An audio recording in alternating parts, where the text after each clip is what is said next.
शादी की रात ही मेरे दिल में ढेर सारे जज्बात मचल रहे थे अपनी पत्नी को लेकर। लेकिन मेरे दोस्त मेरा पीछा छोड़ने को तैयार ही नहीं थे। मुझे बाहर बिठा रखा था। अब मैं इंतज़ार में था कि कोई आए और इन लोगों से मेरी जान छुड़ाए। जब मैंने हाथ में बंधी घड़ी की तरफ देखा तो मेरा एक दोस्त मुझसे कहने लगा, बहुत जल्दी है तुम्हें कमरे में जाने की। मैंने कहा, नहीं नहीं, ऐसी कोई बात नहीं है। अब संस्कार भी किसी चीज़ का नाम होता है। मैं उन्हें ये तो नहीं कह सकता था कि हाँ, मैं बहुत बेताब हूँ कमरे में जाने के लिए और अपनी खूबसूरत और प्यारी सी दुल्हन को देखने के लिए। ऐसे ही बातें करते हुए रात के 2 बज गए थे, लेकिन वो मुझे अभी तक उठने ही नहीं दे रहे थे। मैंने जेब से सिगरेट निकाला, पीने लगा। बार बार मैं अपने हाथ पर बंधी घड़ी देख रहा था कि कब कमबख्त दोस्त यहाँ से जाएं और मैं कमरे में जाऊं। लगभग 2 बजे मेरी माँ कमरे से बाहर आई तो मेरे दोस्तों को बैठा देख उन्हें डांटने लगी। कहने लगी, तुम लोग क्या जमघट लगाकर बैठे हो, चलो उठो, जाओ अपने अपने घरों को। और राहुल, तुम अभी तक कमरे में नहीं गए? शर्म करो, रात के 2 बज रहे हैं। तुम्हारी नई नवेली दुल्हन तुम्हारा इंतजार कर रही है और तुम यहाँ अपने दोस्तों के साथ गप्पे लगा रहे हो। और जैसे तुम निकम्मे वैसे ही तुम्हारे दोस्त भी निकम्मे हैं। कम से कम उन्हें तो तुम्हें अंदर भेजना चाहिए था। मैंने दिल ही दिल में माँ को धन्यवाद दिया कि मेरी माँ ने आकर मेरे दोस्तों से मेरी जान छुड़ाई। मैंने फटाफट से सिगरेट ज़मीन पर फेंका और अपने शूज़ से उसे मसलकर अपने कमरे में जाने लगा। जाने से पहले अपने बालों को हाथों से ठीक किया। जैसे ही मैं कमरे की तरफ बढ़ा, एक मर्द होते हुए भी मेरे दिल की धड़कनें इस वक्त बहुत तेज़ थी। मैंने गहरी सांस ली, खुद को रिलैक्स किया और कमरे का हैंडल घुमाया। दरवाज़ा खोलकर अंदर दाखिल हो गया। सामने मेरी पत्नी दुल्हन के जोड़े में बेहद हसीन लग रही थी। कमरे में फैली गुलाब की खुशबू ने जैसे मेरे अंदर तक ताजगी भर दी थी। मेरे चेहरे पर मुस्कुराहट का सजना एक नेचुरल सी बात थी। मैं कमरे में दाखिल हुआ, दरवाज़ा बंद करके लॉक किया। मेरा पूरा कमरा ताज़ा फूलों से सजाया गया था और दरवाजे की आहट पर मेरी पत्नी सिमट कर बैठ गई थी। मेरे चेहरे की मुस्कुराहट और भी गहरी हो गई थी। मैं धीरे धीरे चलता हुआ उसके पास आकर बैठ गया, लेकिन जैसे ही मैंने उसका हाथ थामना चाहा, उसने झट से अपना हाथ पीछे कर लिया। मुझे लगा शायद ये इसकी नेचुरल शर्म और झिझक है। लड़कियां तो ऐसे ही झिझक जाती हैं। मैंने जेब से उसकी मुंह दिखाई के लिए अंगूठी निकाली। मैंने कहा, संजना, अपना हसीन हाथ मुझे दीजिए, मैं आपको अपने हाथ से अंगूठी पहनाना चाहता हूँ। मेरा इतना कहना था कि वो लड़की जो मेरी पत्नी के रूप में सजी संवरी बैठी थी, एकदम से सिसक सिसक कर रोने लगी। मैं तो बौखला कर रह गया था। मैंने कहा, संजना, क्या बात है, क्यों रो रही हो? अब मुझे तो समझ नहीं आ रहा था कि मैं इस सिचुएशन में क्या करूं। पहली पहली शादी थी और फिर दुल्हन का शर्माना। अपनी जगह ये तो मैंने सुना था, लेकिन रोना नहीं सुना था। मैं समझ नहीं पा रहा था कि मैं अब क्या करूं। मैंने सोचा कि चलो इसका हाथ पकड़कर उसे तसल्ली दे देता हूं, लेकिन वो तो यूं बिदक कर पीछे हटी थी जैसे कि मैं उसके हाथ पर कोई करंट मार दिया हो और मैं उसके लिए कोई गैर मर्द हूँ। मैंने कहा, क्या बात है संजना, देखो, हर लड़की की शादी होती है और आजकल के दौर में कोई भी लड़की यूं इस तरह नहीं रोती। ये सब पुराने समय की बात है। मेरे ख्याल से आपको समझना चाहिए। मैंने धीरे से उसको समझाना चाहा, लेकिन वो तो बस लगातार रोई जा रही थी। काफ़ी देर तक मैं उसको यूं ही रोते देखता रहा और फिर जब वो चुप ना हुई तो मैं उठकर खड़ा हो गया। मुझे उस पर अब गुस्सा भी आने लगा था, लेकिन फिर मैंने सोचा कि संजना को शायद थोड़ा समय चाहिए। कोई दिक्कत नहीं है, मैं उसे थोड़ा समय और दे देता हूँ। मैंने कहा कि आप परेशान ना हो, आप चाहें तो आराम कर सकती हैं, मैं आपको डिस्टर्ब नहीं करूँगा। ये कहकर वॉशरूम में मैं चला गया। अपने कपड़े बदले, हाथ मुँह धोया और आकर बेड से तकिया उठाकर सोफे पर जाकर लेट गया। मेरी सारी कार्यवाही को देखकर वो चुप हो गई थी। मैंने शुक्र किया कि शायद उसे इसी बात की परेशानी थी कि मैं आज की रात उसके पास न जाऊं, उसे थोड़ा सा समय और दूं। वो भी थोड़ी देर के बाद उठकर वॉशरूम में चली गई। सादा से कपड़े पहनकर बाहर आई, लेकिन इस सादा सी ड्रेस में भी वो गजब ढा रही थी। मैंने आंखें बंद कर ली और दिल पर पत्थर रखकर उसको समझा लिया कि कोई बात नहीं, आखिर वो मेरी पत्नी है। आज नहीं तो कल आना तो उसको मेरे ही पास है। वो भी बेड पर आराम से लेट गई थी। उसने लैंप ऑफ कर दिया। शादी के हल्ले गुल्ले से मैं बहुत ज़्यादा थक चुका था। इसलिए कुछ ही देर में मैं भी सो चुका था। सुबह मेरी आंख किसी की उल्टियों की आवाज़ सुनकर खुली थी। मैं हड़बड़ा कर उठ बैठा, देखा तो बेड खाली था और वॉशरूम का आधा दरवाज़ा खुला हुआ था। शायद संजना वॉशरूम में थी और उल्टियाँ कर रही थी। ये देखकर तो मैं बुरी तरह से घबरा गया था। एक तो मुझे इन चीज़ों से बड़ी उलझन होती थी। मैं इस तरह की सिचुएशन से बहुत जल्दी इरिटेट होता था।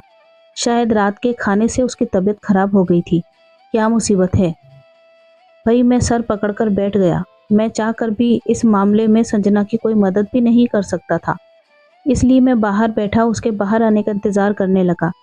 कुछ देर में वो हांफते हुए वॉशरूम से बाहर आई थी। तौलिए से चेहरे पर आने वाला पसीना पोंछने लगी। मुझे जागता हुआ देखकर उसके चेहरे का रंग एकदम से उड़ गया। मैं उठकर खड़ा हुआ और उसके पास आ गया। वो फौरन से घबराकर पीछे हटी। मैंने कहा, क्या बात है संजना, तुम्हारी तबीयत तो ठीक है ना? मुझे लगता है रात को तुमने कुछ उल्टा सीधा खा लिया है, या शायद रात का खाना ही तुम्हें रास नहीं आया। कोई बात नहीं, कभी कभी ऐसा हो जाता है। अब बताओ कैसा फील कर रही हो? मैंने उसे बेड पर आराम से प्यार से बैठाया। साइड टेबल पर दराज खोलकर मेडिसिन बॉक्स निकाला और उसमें से उल्टी की एक गोली उसे दे दी। मैंने कहा, नाश्ता बिल्कुल लाइट सा करना। वो हाँ में सिर हिलाने लगी। सुबह के 8 बज चुके थे। कुछ देर बाद ही मेरी माँ भी दरवाज़ा खटखटाने लगी। इसलिए मैंने संजना से कहा कि मैं बाहर जा रहा हूँ। कुछ देर बाद तुम भी एक अच्छी सी साड़ी पहनकर बाहर आ जाना। हमारे घर में सब 9 बजे ही नाश्ता करते हैं। ये कहकर मैं पहले तो वॉशरूम में गया, नहा धोकर कपड़े बदले और जैसे ही कमरे से जाने लगा कि तभी संजना कहने लगी, सुनिए। उसकी मीठी सी आवाज़ सुनकर तो मेरे कदम वहीं पर जम गए। मैंने मुस्कुराते हुए पलटकर देखा और शोक शब्दों में कहा, जी कहिए, क्या कहना चाहती हैं आप? मेरे इस तरह बात करने पर वो कुछ सटपटा सी गई। फौरन से नज़र झुकाकर कांपते हाथों से कहने लगी, मुझे आपसे कुछ कहना है। उसकी बातें सुनने के लिए तो मेरा दिल कब से बेकरार था। फौरन से चलता हुआ मैं उसके पास आकर बैठ गया। मैंने कहा, ज़रूर कहिए, तुम्हारी बातें सुनने के लिए तो मेरे कान तरस रहे हैं। ये कहते हुए मैंने लगे हाथों उसका हाथ भी अपने हाथों में थाम लिया, जो बर्फ़ की तरह सर्द हो रहे थे। वो बार बार अपना हाथ मेरे हाथ से छुड़वाने की कोशिश कर रही थी, लेकिन इस बार मैंने मजबूती से उसका हाथ थामा हुआ था। मैंने कहा, संजना, क्या कहना चाहती हो, कहो। वो कहने लगी कि मुझे कुछ समय चाहिए। अभी अपने आप को इस रिश्ते के लिए तैयार नहीं कर पा रही हूँ, इसलिए मुझे इस रिश्ते की शुरुआत के लिए कुछ समय चाहिए। मैं उसे हैरान होकर देख रहा था। उसने मांगा भी तो क्या? मेरा इम्तिहान, मेरा सब्र, और मैं यूं था कि इनकार भी नहीं कर सका। मैंने कहा, ठीक है, कर लेता हूँ तुम्हारा इंतज़ार, लेकिन देखो ज़्यादा लंबा मत कर देना। मैं तो समझा था कि मेरी इस बात पर वो शर्माएगी, मुस्कुराएगी, लेकिन वो तो बस सिर्फ घबरा रही थी। मैं समझ गया कि वो उन लड़कियों में से है जो कि बहुत जल्दी शादीशुदा रिश्ते की शुरुआत नहीं कर पाती हैं और उसे जल्द ही स्वीकार नहीं कर पाती। धीरे धीरे से ही वो सब समझती हैं। खैर, मर्द को ही इस मामले में सब्र से काम लेना चाहिए। इंसान होने के नाते इंसानियत दिखानी चाहिए। मैंने सोच लिया था कि मैं उसे थोड़ा समय ज़रूर दूंगा। आपस में हमारी अंडरस्टैंडिंग अच्छी हो जाएगी तो रिश्ते की शुरुआत भी अच्छी होगी और हमारी आने वाली ज़िंदगी भी खुशहाल गुजरेगी। मैंने संजना का हाथ छोड़ दिया और उसे तसल्ली देता हुआ बाहर आ गया तो मेरी माँ संजना के बारे में पूछने लगी। मैंने कहा कि उसकी तबीयत कुछ ठीक नहीं है, इसलिए उसके लिए ज़रा हल्का फुल्का नाश्ता रखिएगा, क्योंकि मेरी माँ ने पूरी, हलवा, चाय और पता नहीं क्या क्या टेबल पर सजा रखा था। ये बहू का पहला नाश्ता है, इसलिए कुछ स्पेशल होना चाहिए। कुछ देर में संजना भी कमरे से बाहर आ गई थी। मेरी माँ ने उसे अपने साथ लगाया, ढेर सारा आशीर्वाद दिया। लाइट पिंक कलर की साड़ी और ब्लैक सितारों वाले ब्लाउज में वो किस कदर हसीन लग रही थी। मेरी नज़र तो उससे हटने को तैयार ही नहीं थी, लेकिन नाश्ता करते करते भी उसकी तबीयत फिर से मचलने लगी और वो फ़ौरन से उठकर कमरे की तरफ भागी। मेरी माँ कहने लगी, आखिर इसे हुआ क्या है? मैंने कहा, लगता है फूड पॉइजन हो गया है, सुबह से उल्टियाँ किए जा रही है। मेरी माँ कहने लगी कि तुम इसे डॉक्टर के पास लेकर जाओ। मैं भी यही सोच रहा था। मैंने कहा, ठीक है, नाश्ता करके ले जाता हूँ। लेकिन जब मैंने संजना से डॉक्टर के पास जाने के लिए कहा तो वो ना में सिर हिलाने लगी और मेरी बात सुनकर वो बहुत ज़्यादा घबरा गई। कहने लगी, मुझे किसी डॉक्टर के पास नहीं जाना, मैं खुद ही ठीक हो जाऊंगी। मैंने कहा, ठीक कैसे हो जाओगी? अपनी हालत को देखो, कोई चीज़ तुम्हें डाइजेस्ट नहीं हो रही है, डिहाइड्रेशन हो जाएगा तो खामखा के लिए लेने के देने पड़ जाएंगे। मैं कुछ नहीं सुनूंगा, तुम जल्दी से तैयार हो जाओ, मैं तुम्हें डॉक्टर के पास लेकर चलता हूँ। लेकिन वो किसी भी तरह से जाने को तैयार नहीं हो रही थी। कहने लगी, ठीक हो जाऊंगी, मुझे कहीं नहीं जाना। उस उस समय वो डर और बदहवासी के मारे अपनी उंगलियां चटका रही थी। चेहरे से लग रहा था कि अभी रो देगी। मैंने कहा, अच्छा ठीक है, मत जाओ डॉक्टर के पास, लेकिन इतना परेशान होने की क्या ज़रूरत है। मैंने अपने घर की एक नौकरानी को आवाज़ लगाई और कहा कि नींबू पानी लाओ। वो कुछ ही देर में नींबू पानी लेकर आई। मुझे ये चिंता थी कि कहीं पानी की कमी की वजह से उसकी तबीयत ज़्यादा ख़राब ना हो जाए। थोड़ा थोड़ा नींबू पानी पीने के बाद उसकी तबीयत काफ़ी संभल गई थी और हैरत की बात ये थी कि नींबू पानी उसे हजम हो गया था। मैंने शुक्र किया, लेकिन जब संजना को रोज़ रोज़ उल्टियाँ आने लगी तो मैं परेशान सा हो गया। इसलिए मैंने उसकी एक न सुनी और करीबी छोटे से अस्पताल ले गया। वहाँ मैंने संजना को एक लेडी डॉक्टर को दिखाया। डॉक्टर उससे कोई भी सवाल करती तो वह घबराई घबराई सी नज़र आती। ठीक से डॉक्टर के किसी भी सवाल का जवाब नहीं दे रही थी। डॉक्टर ने कुछ टेस्ट लिख कर दिए और कुछ दवाएं भी दी। कहने लगी कि इससे काफ़ी फ़ायदा होगा और फ़ायदा ना हो तो मेरे पास दोबारा आना। रिपोर्ट से एक दिन के बाद आनी थी, इसलिए मैंने संजना को मेडिसिन ला कर दी और घर पर छोड़ दिया। मैंने ऑफिस ज्वाइन कर लिया था। जब भी रात को घर आता तो मेरी नज़रें संजना पर ही जाकर टिक जाती, लेकिन वो मुझसे कतराई कतराई सी रहती थी। रात को मैं 2-3 बार उसे इस बात का एहसास दिला चुका था कि उसे हमारे रिश्ते के बारे में सोचना चाहिए, लेकिन वो टाल मटोल कर जाती और मैं अपने दिल के जज्बातों को थपक थपक कर सुला देता। मजबूरी थी, मैं उसके साथ ज़बरदस्ती भी नहीं कर सकता था, लेकिन उसकी खूबसूरती और नाजुक शरीर देखकर मेरा दिल मचल उठता था। मैं बस इंतज़ार में था कि कब संजना के दिल में मेरे लिए प्यार मोहब्बत वाले जज्बात उमड़ेंगे और वो कब मुझसे अपनी मोहब्बत का इजहार करेगी। उस मेडिसिन से संजना को काफ़ी फ़ायदा हुआ। वो कहने लगी कि मैं ठीक हूँ, मैं डॉक्टर के पास नहीं जाऊँगी। मेरा भी कोई ऐसा इरादा नहीं था। जब वो ठीक थी तो मैं क्यों उसे डॉक्टर के पास लेकर जाता। लेकिन एक बार मैं उस अस्पताल के सामने से ही गुजर रहा था जब मुझे ख्याल आया कि मुझे संजना की रिपोर्ट भी लेनी चाहिए। वैसे तो वो ठीक थी, लेकिन जब मैंने उसके कुछ टेस्ट करवाए थे तो रिपोर्ट लेने में क्या हर्ज है। लेकिन मैं हॉस्पिटल चला गया। मैंने उसकी रिपोर्ट ली और वहाँ मौजूद डॉक्टर को दिखाई। मैं जानना चाहता था कि उसके साथ क्या प्रॉब्लम हो गई है।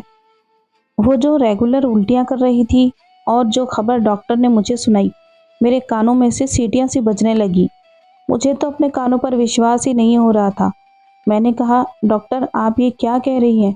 वो कहने लगी कि जो लड़की आपके साथ आई थी, क्या वो आपकी पत्नी नहीं है? मैंने कहा, जी मेरी पत्नी है।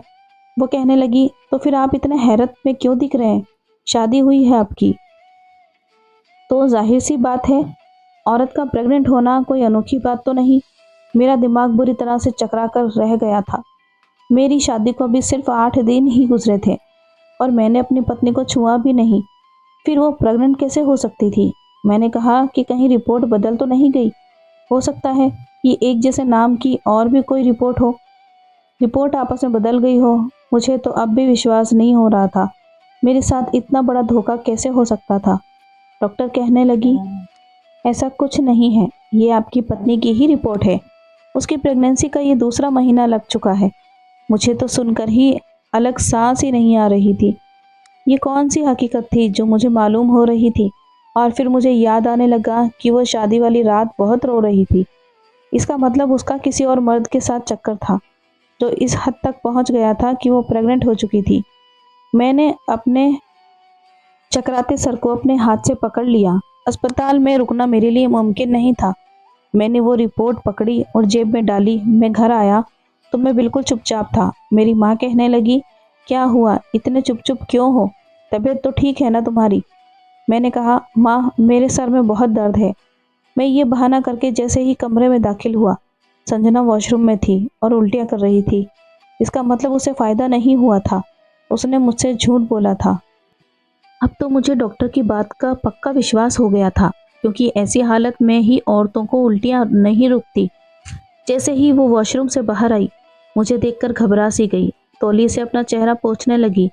इससे पहले कि मैं उससे कोई सवाल करता, वो कहने लगी कि अभी उल्टी आई है, वैसे तो मैं ठीक थी। वो नज़रें लगातार मुझसे चुरा रही थी। मुझे समझ आ गया था कि वो मुझसे झूठ बोल रही है। मैंने जानबूझकर कहा कि लेडी डॉक्टर का फ़ोन आया था। वो कह रही थी कि आकर अपनी रिपोर्ट्स लेकर जाएं और अपनी पत्नी को भी साथ लाएं। मेरी ये बात सुनकर वो एकदम से पीली पड़ गई। मैं समझ गया था कि उसे अपनी प्रेगनेंसी वाली बात पता है। अगर वो किसी के साथ इस हद तक आगे बढ़ चुकी थी कि उससे हर तरीके का रिश्ता बना चुकी थी, यहाँ तक कि उसके बच्चे की माँ बनने वाली थी, तो फिर मुझे धोखा क्यों दिया, मुझसे शादी ही क्यों की? क्योंकि मेरे अंदर ये हौसला हरगिज़ नहीं था कि मैं एक प्रेग्नेंट लड़की के साथ ज़िंदगी गुजारूं और उसके नाजायज़ बच्चे को अपना नाम दूं। मैं क्या, कोई भी गैरतमंद इंसान ऐसा नहीं कर सकता था? मुमकिन ही नहीं है। और मैं भी ये हौसला बिल्कुल नहीं रखता था। लेकिन जो धोखा मेरे साथ किया गया था, मैं इतनी आसानी से ये सब कुछ बर्दाश्त नहीं कर सकता था। मैंने संजना से कहा, तुम्हारी तबीयत ज़्यादा खराब रहने लगी है, ऐसा करो कुछ दिन के लिए अपने मायके में रह लो। मेरी बात सुनकर उसका चेहरा खिल गया था। कहने लगी, ठीक है, आप मुझे मेरी माँ के घर छोड़ आएं, मैं कल तैयार रहूँगी जब आप ऑफिस से आएंगे। तो मैंने कहा, कल नहीं, अभी इसी समय। तुम बस अपने कपड़े बैग में डालो, अपनी तैयारी करो, मैं तुम्हें अभी तुम्हारी माँ के घर छोड़ दूंगा। मैं सोच चुका था कि उसके मायके जाकर सबके सामने ये बात खोलूंगा, लेकिन मैं नहीं जानता था कि वहाँ जाकर जो राज मुझे पता चलेगा, वो सुनकर तो मेरे होश ही उड़ जाएंगे। संजना जल्दी जल्दी तैयार हो गई। मायके की बात सुनकर जैसे उसके अंदर बिजली सी भर गई थी। मैं उसे उसके मायके ले गया। सब लोगों ने मेरी बड़ी आवभगत की। मेरे साले, उनकी पत्नियां, मेरी सास ससुर सभी खाने पर मौजूद थे। और फिर खाने के बीच में ही मैंने अपनी सास से कहा, आपको बहुत बहुत बधाई हो, मेरे पास आप लोगों के लिए बहुत बड़ी खुशखबरी है। मेरी सास कहने लगी, क्या हुआ बेटा? शादी के फौरन बाद तुम्हारी प्रमोशन हो गई है। मैंने हंसकर कहा कि नहीं, प्रमोशन नहीं हुई, इससे भी बड़ी खुशखबरी है मेरे पास। मैंने सामने रखी सलाद की प्लेट में खीरा उठाया और मुंह में डालकर बड़े मज़े से कहा। मेरी सास कहने लगी, अच्छा चलो सुना दो, क्या खुशखबरी है? मैंने कहा, आप नानी बनने वाली हैं। ये बात सुनी थी कि सब के सब टेबल पर ऐसे जम गए थे जैसे सबको सांप सूंघ गया था। अचानक ही संजना ने मेरी तरफ बड़े उड़े हुए रंग से देखा था। मैंने कहा, क्या हुआ, आप लोग इतना हैरान क्यों हैं? आप लोगों को तो खुश होना चाहिए कि आपकी बेटी माँ बनने वाली है। बल्कि अब से नहीं, उसकी प्रेगनेंसी का ये दूसरा महीना चल रहा है। ये कहकर मैंने जेब से उस मेडिकल रिपोर्ट निकाली और सामने टेबल पर रख दी और खुद खड़ा हो गया। मैंने कहा, आप लोगों से मुझे इतना बड़ा धोखा क्यों दिया? लेकिन ये बात सुनकर मेरे साले, उनकी पत्नियां, मेरे ससुर सभी खड़े हो गए। कहने लगे, तुम झूठ बोल रहे हो, हमारी बेटी ऐसी नहीं है। संजना के भाई भी गुस्से में आ गए और भाभियां भी मुझे गुस्से से देखने लगी। मैंने कहा, ये सवाल आप अपनी बहन से करें, जिसने शायद आप लोगों की नाक के नीचे ये सब गुल खिलाए हैं। देखिए, मैं कुछ भी बर्दाश्त कर सकता हूँ, लेकिन एक चरित्रहीन औरत को हरगिज नहीं। मैं किसी की नाजायज़ बच्चे को अपना नाम नहीं दे सकता। इसलिए मैं इस लड़की को अभी के अभी तलाक देना चाहता हूँ। आप लोगों ने मुझे धोखे में रखकर बदकिरदार लड़की को मेरे हवाले कर दिया। आपने ये सोच भी कैसे लिया कि मैं इसे अपनी पत्नी बनाकर रखूँगा? मेरी बात सुनकर सभी कहर भरी नज़रों से संजना की तरफ देखने लगे और वो सिसक सिसक कर रोने लगी। मैंने कहा, संजना, मैं तुम्हें तलाक देना चाहता हूँ, तुम्हारे साथ हर रिश्ता ख़त्म करना चाहता हूँ। मैं तुम जैसी आवारा और बदचलन लड़की को अपने घर की इज्जत नहीं बना सकता। ये कहकर मैं वहाँ से निकलने लगा कि तभी मेरी सास मेरे सामने आकर खड़ी हो गई। कहने लगी, भगवान के लिए ये जुल्म मत करो, मेरी बेटी बर्बाद हो जाएगी, जीते जी मर जाएगी।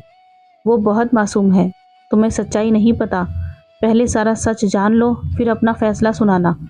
मुझे तुम्हारे फैसले के लिए कोई आपत्ति नहीं होगी। ये कहकर उसने मेरा हाथ पकड़ा और मुझे सोफे पर बिठा दिया। फिर कहने लगी, ये उस समय की बात है जब तुम्हारा रिश्ता संजना से तय हो चुका था। शादी को बस 1.5 महीना रह गया था कि जब हमारे ख़ानदान में ही शादी आ गई। मेरी तबीयत उन दिनों कुछ ठीक नहीं थी और वो शादी भी यहाँ से दूर गांव में थी, इसलिए मेरे बेटे, बहू और मेरे पति सब शादी में चले गए। घर में सिर्फ मैं रह गई थी और संजना। क्योंकि मेरी तबीयत ठीक नहीं थी, इसलिए मैंने संजना को शादी में जाने से मना कर दिया था। वो मेरी बात मान गई थी और मेरी देखभाल के लिए घर पर ही रुक गई थी। लेकिन उसी रात हमारे घर में चोर घुस आए। उन्होंने थोड़ा बहुत कैश और जेवर चोरी किया और साथ में जाते जाते मेरी बेटी को भी बर्बाद करके चले गए। मैं उनके सामने हाथ जोड़ती रही, विनती करती रही कि मेरी बेटी की शादी होने वाली है, भगवान के लिए इसके साथ ये जुल्म ना करो। लेकिन उन्होंने मेरी एक ना सुनी। मेरी बच्ची का कोई कसूर नहीं है, वो एक हादसा था जो उसके साथ हुआ। मेरी सास ही कहते कहते रोने लगी। संजना भी रो रही थी। मेरी सास फिर आगे बोली कि उस रात के बाद संजना डिप्रेशन में चली गई थी। वो कुछ भी नहीं बोलती थी और फिर एक दिन संजना इतना रोई कि उसका गला ही बंद हो गया था। उसने रोते रोते मुझसे कहा कि माँ, इस शादी से इनकार कर दो। मैं इस काबिल नहीं हूँ कि राहुल के साथ शादी कर सकूँ और मैं किसी और को धोखा नहीं देना चाहती। लेकिन मैंने ही संजना को मनाया। मैंने कहा, तुम चुपचाप रहो, कुछ नहीं होता। भगवान तुम्हारा पर्दा करने वाला है। जो तुम्हारे साथ हुआ तुम्हारी मर्जी से नहीं हुआ, वो एक हादसा था। तुम अभी वैसे ही मासूम और पवित्र हो, इससे तुम्हारा कोई दोष नहीं। लेकिन मैं नहीं जानती थी कि ऐसा भी हो जाएगा। शादी कुछ दिन पहले ही संजना की तबीयत खराब रहने लगी थी, लेकिन मुझे यही लगा कि शायद शादी की वजह से परेशान और डरी हुई है। फिर मेरी सास कहने लगी कि मैंने तुमसे कुछ भी झूठ नहीं बोला। अगर तुम्हें अभी भी लगता है कि मेरी बेटी कसूरवार है तो ठीक है, तुम उसे तलाक दे देना। लेकिन अगर तुम ये समझते हो कि मेरी बच्ची बिल्कुल बेकसूर है तो भगवान के लिए इसे तलाक मत दो। लेकिन मैं कुछ भी समझ नहीं पा रहा था कि क्या फैसला करूं, इसलिए मैं वहां से चुपचाप वापस आ गया। मुझे जब मेरी माँ ने अकेले आते देखा तो संजना के बारे में पूछने लगी। मैंने कोई जवाब नहीं दिया। 3-4 दिन मैं यही सोचता रहा कि मैं क्या करूं, कैसे ऐसी औरत को अपना सकता हूं। बेशक उसका कोई कसूर नहीं, लेकिन कसूर तो मेरा भी कोई नहीं है। फिर मैं कैसे एक लड़की के साथ जिंदगी गुजारूं जिसने अपनी इज्जत गंवा चुकी है। उस दिन डॉक्टर मुझे बता चुकी थी कि आपकी पत्नी बहुत कमज़ोर है, इसलिए अबॉर्शन का मत सोचना। जितने अविश्वास से मैं उससे सवाल कर रहा था, उसे लग रहा था कि मैं अभी शायद बच्चा नहीं चाहता, इसलिए उसने मुझसे ये बात बोली थी। मुझे समझ नहीं आ रहा था कि मैं कैसे उस बच्चे को अपना नाम दूँ। मैं इतना बड़ा हौसला नहीं रखता था। फिर मैंने सोचा कि मुझे अपनी माँ से बात करनी चाहिए, उन्हें सारी बात बता देनी चाहिए, क्योंकि मैं अभी तक खुद से कोई फैसला नहीं कर पा रहा था। और जब मैंने संजना के बारे में सोचता तो वो मुझे बेकसूर सी लगती, क्योंकि इन सब में उसका कोई कसूर नहीं था। जो कुछ हुआ था उसके साथ जो कुछ भी हुआ था वो सब हादसा था। मैंने सब कुछ अपनी माँ को बता दिया। कुछ देर के लिए मेरी माँ चुप हो गई। फिर मेरी माँ कहने लगी कि उस पर जो जुल्म आए हैं उसके लिए बहुत बड़ी हिम्मत और हौसले की ज़रूरत है, लेकिन इस समय उस बच्ची का कोई कसूर नहीं। मैं हरगिज़ तुम्हें ये नहीं कहूँगी कि तुम उसे इस हालत में छोड़ दो। मैं खामोशी से अपनी माँ के चेहरे की तरफ देख रहा था। मुझे तो लगता था मेरी माँ मुझसे कहेगी कि फ़ौरन उसे तलाक दे दो, लेकिन मेरी माँ मुझे कहने लगी कि उस मजलूम पर पर्दा डाल दो। मैंने कहा, माँ लेकिन वो बच्चा। माँ कहने लगी कि वो अपनी माँ की तरह बिल्कुल बेकसूर है। बेटा, उसे तो नहीं मालूम कि वो जायज़ है या नाजायज़, इसलिए अगर तुम्हारा दिल नहीं मानता तो तुम बच्चा मुझे दे देना, मैं पाल लूँगी उसे। हो सकता है भगवान मुझे इस पुण्य के बदले कोई अच्छा सिला दे दे। मैं उसे पाल पोस कर एक अच्छा इंसान बनाऊंगी। बड़ी मुश्किल से मैंने अपना दिल बड़ा किया था और संजना को अपने घर ले आया। संजना बिल्कुल चुप और खामोश थी। जब भी मैं संजना की तरफ देखता मुझे उस पर कभी कभी बहुत दया आ जाती थी। जो भी कुछ उस मासूम के साथ हुआ, इस सब में उस बेचारी का क्या कसूर था? उसे इतनी बड़ी सज़ा क्यों मिल रही थी? कितनी खुश होगी वो अपनी आने वाली ज़िंदगी को लेकर, लेकिन उन जालिमों ने उसकी खुशियों को खाक में मिला दिया था। दिन धीरे धीरे गुजर रहे थे और मैं इंसानियत के नाते उसकी पूरी केयर कर रहा था, जैसा कि प्रेगनेंसी में एक औरत को केयर मिलनी चाहिए। लेकिन संजना के करीब नहीं जाता था। वो बेड पर सोती और मैं सोफे पर। और फिर शादी के 8 महीने के बाद उसने बेटे को जन्म दिया था। जब मुझे नर्स ने आकर बताया कि तुम्हारी पत्नी ने प्यारे से बेटे को जन्म दिया है, तो मेरे चेहरे पर कोई भी जज्बात नहीं आए थे। और जब नर्स ने मुझसे कहा कि तुम्हारी पत्नी तुम्हें बुला रही है, तो मैं बेजान शरीर के साथ अंदर कमरे में चला गया। संजना के पहलू में एक छोटा सा बच्चा लेटा था। शायद वो सो रहा था। कितनी मासूमियत थी उस बच्चे के चेहरे पर। बिल्कुल संजना का रंग रूप और नाक नक्शा चुराया था। मैं चुपचाप जाकर संजना के पास खड़ा हो गया। उसकी आंखों में आंसू चमक रहे थे, चेहरे पर दुख छाया हुआ था। उसने एक नज़र मेरी तरफ देखा और एक नज़र अपने पास लेटे बच्चे की तरफ देखा। कहने लगी, राहुल, आज तुमसे बस एक सवाल करना चाहती हूँ। क्या तुम इस बच्चे को अपनाना चाहते हो या नहीं? मैं तुम्हारी ज़िंदगी में कुछ भी ज़बरदस्ती नहीं थोपना चाहती, ना ही अपने आप को और ना ही इस बच्चे को। अगर आज तुम दिल से इस बच्चे को अपनाना चाहते हो तो ठीक है, वरना मैं तुम्हारी ज़िंदगी से अपने बच्चे को लेकर हमेशा हमेशा के लिए चली जाऊंगी। मैंने कांपते हाथों से उसके बराबर से लेटे उस बच्चे को हाथों में उठा लिया था। मेरे हाथ बुरी तरह से कांप रहे थे, क्योंकि वो बच्चा मेरा नहीं था।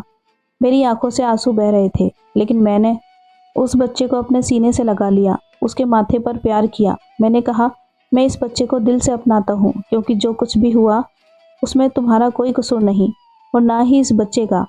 ये कहकर मैंने उस बच्चे को सीने से लगा लिया। मैंने कहा, संजना, मुझे माफ़ कर दो, जो मैंने तुम्हें और इस बच्चे को अपनाने में इतनी देर कर दी। मैं उस बच्चे को सीने से लगाए आंसू बहा रहा था और बेड पर बैठ गया।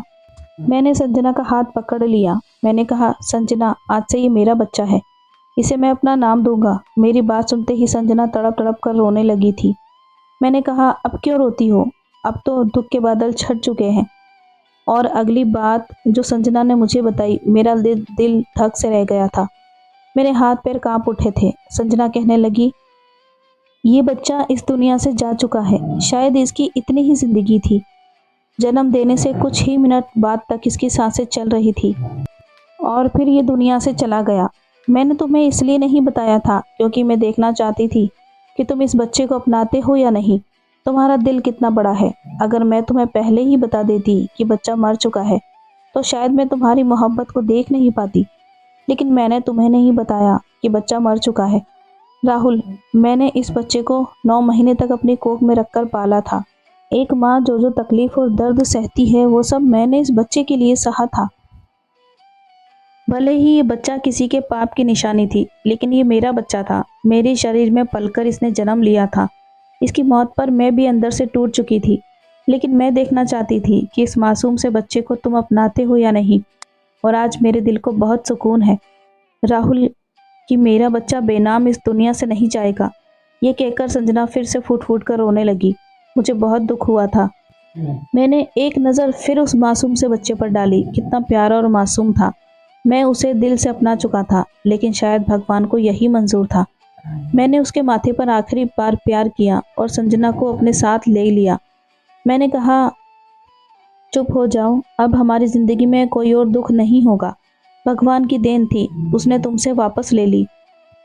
अब हम सब इंसान इससे मजबूर हैं। मैं संजना और बच्चे को घर ले आया। मेरी माँ भी इस बच्चे के जाने से बहुत दुखी थी, क्योंकि मेरी माँ ने भी उस बच्चे को अपना लिया था। पूरे विधि विधान के साथ एक बाप होने के नाते मैंने उस बच्चे का अंतिम संस्कार किया। धीरे धीरे हमारी ज़िंदगी रूटीन पर आ गई थी। हमारी शादी के 1 साल होने के बाद ही और हमारी मैरिज एनिवर्सरी भी आने वाली थी। और फिर शादी के ठीक 1 साल बाद संजना और मैंने शादीशुदा ज़िंदगी की शुरुआत की। संजना की तरफ से मेरा दिल बिल्कुल साफ़ हो चुका था और उसके लिए मेरे दिल में मोहब्बत और भी बढ़ चुकी थी, क्योंकि संजना मुझसे झूठ नहीं बोल रही थी और कुछ भी जो हुआ उसने सच सामने रखा। अगर वो चाहती तो शादी की पहली रात ही मुझसे संबंध बनाकर उस बच्चे को मेरा नाम दे सकती थी, लेकिन उसने ऐसा नहीं किया था। आज की कहानी आपको कैसी लगी? इस कहानी के बारे में कमेंट करके हमें ज़रूर बताएं। वीडियो लाइक करें, चैनल को सब्सक्राइब करें और साथ ही घंटी के बटन को दबाकर ऑल नोटिफिकेशन पर सेट कर लें। मिलते हैं कल एक नई कहानी के साथ। तब तक अपना ख्याल रखें। Thanks for watching.